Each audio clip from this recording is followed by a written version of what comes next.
Well, we're staying with the markets now, but this time in the U.S., where stock index futures point to a strong open as oil-producing nations extend a deal concerning production. Investors will also be keeping a watchful eye on Donald Trump's first trip abroad as president, as the U.S. leader continues his visit through Europe, meeting EU and NATO leaders in Brussels. On the earnings front, Abercrombie and Fitch, GameStop, Best Buy, Costco and Royal Bank of Canada are some of the big names reporting. Elsewhere, jobless claims and advanced economic indicators are set to come out today. And Asian markets closed higher today after U.S. Federal Reserve May meeting minutes indicated an unwinding of its balance sheet likely towards year-end, and its investors look ahead to an OPEC gathering. The Nikkei 225 gained 0.36% to close at 19,813.13, while South Korea's benchmark Kospi index surged 1.1% to end the session at 2,342.93.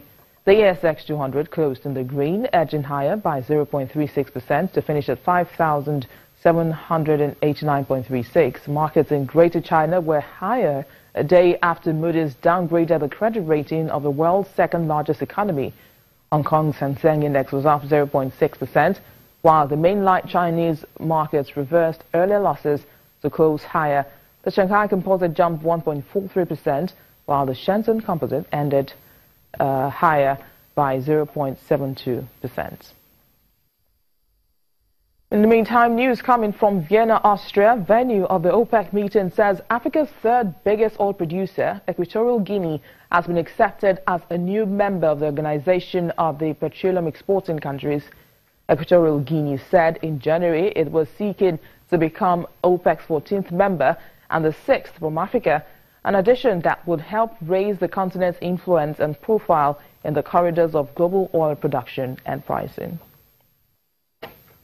We'll have more coming from the OPEC meeting, and the organization has agreed to extend cuts in oil output by 9 months to March 2018. Well, this comes as the group seeks to curb a global supply overhang which has depressed price and revenues over the past 3 years. Well, for more on this development, a research analyst at the financial derivatives company, Bolanle Olutosin, joins me now on the program. Thanks for your time, Bolanle. Thank you. Thank you.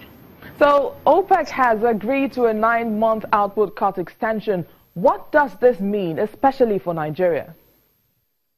Great news. It's what we expected. We expected that, they would extend the output cuts given what oil prices has played in the past few weeks. For Nigeria, it's great news. We've been using our reserves to fund, or the central bank rather has been using our reserves to fund the recent policy, exchange rate policy, so the interventions in the market. So we expect that, the boost or the extension of the output cut will hopefully lead to increases in oil prices, and which would factor into our reserves. And then, the interventions can be funded rightfully. Well, so it's great for Nigeria. So I haven't talked about the impact on Nigeria. What about the international markets? What is likely to change?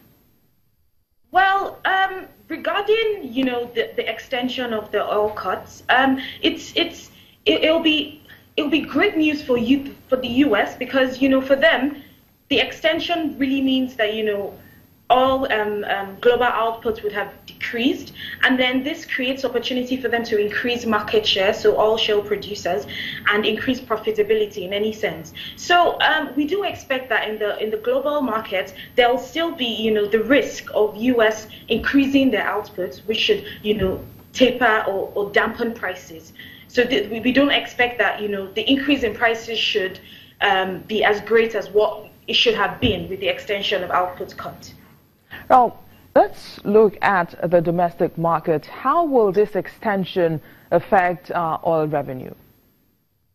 Well, like I said, with the oil revenue, we should expect a boost in our oil revenues, but that depends on our oil production. Currently, our oil production is currently at 1.5 million barrels per day, which is still far from the 2.2 that we're meant to, be producing, or our optimal production levels. But we do expect that Bonga oil fields and Forcado should start operations soon. So this should boost our oil production. So the impact on the Nigerian economy depends on how how well we actually increase our production to meet global oil demand. Quickly, Bolanle, tell us, what are your projections? Where do you see the price of crude oil in the coming days following this latest development? In the coming days, being optimistic about, the extensions, we should expect oil prices to trend even as high as $60 per barrel. But with the U.S., being forceful with the rise in their own production levels, we don't expect, prices to go above the $60 per barrel. So it should trend between this $54 and $60 a barrel. But we're optimistic that, oil prices would move from this level that it currently is. We did keep our eyes on that and see how it plays out in the coming days. Thank you, Bolanle Olutosi, for sharing your thoughts with us on Business Incorporated.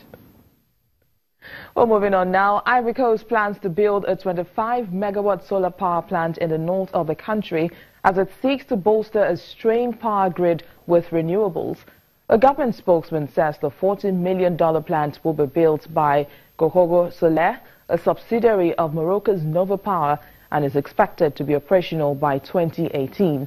Mr. Bruno Kony told journalists after a cabinet meeting that the plant will improve the balance of the energy mix, which requires an increasingly strong integration of renewable energy.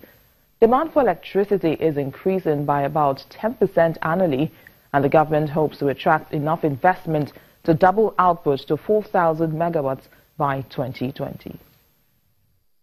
And some company earnings now. Kenya Airways Limited's pre-tax loss shrank 60.9% in the year to end March to 10.2 billion shillings, and that's about $98.84 million US. The carrier, which saw losses mount after a slump in Kenyan tourism and an expensive fleet renewal exercise, swung into an operating profit of 897 million shillings from a loss of 4 billion shillings a year earlier. The company, part owned by the state and Air France KLM, said it ferried 5.4% more passengers to a total of 4.5 million during the period. Its cabin factor, which measures the average seat occupancy on flight, improved 4% to 72.3%.